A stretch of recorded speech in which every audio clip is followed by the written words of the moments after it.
நண்பர்கள் அனைவருக்கும் வணக்கம். இன்றைக்கி உலக அளவில் எல்லாமே ஷேர் மார்க்கெட் ரிலேட்டட் அப்படின்னு வரும்போது இதில் சாதக பாதகம் நிறைய இருந்துகிட்ருக்கு. கோல்டு மானாவாரியாக ஏறிட்டு இருந்தது.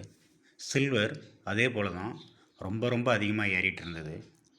யாரும் எதிர்பாராத விதமாக கோல்டும் சரி சில்வரும் சரி ஒரே நாளில் மிகப்பெரிய அளவில் சரிஞ்சிருக்குது. இதை யாருமே இன்வெஸ்டர்ஸ் எதிர்பார்த்துருக்க மாட்டாங்க.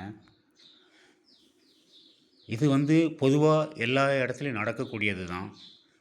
நாம் எல்லா விஷயங்களும் தெரிஞ்சுக்கிட்டு ஒரு இடத்துல முதலீடு செய்யும்போது நம்மளுக்கு லாபம் அதிகமாக இருக்கும். ஆனால் ஒருத்தரே எல்லா விஷயங்களும் தெரிஞ்சுக்க முடியுமா அப்படின்னா அதுக்கு சாத்தியம் இல்லை. அதுக்கு தான் நம்ம நிபுணர்களை நாடணும் அப்படின்னு சொல்கிறது. நீங்கள் எதில் முதலீடு செய்தாலும் நிபுணர்களை நாடி முதலீடு செய்யுங்க. Thank you very much. பாய்.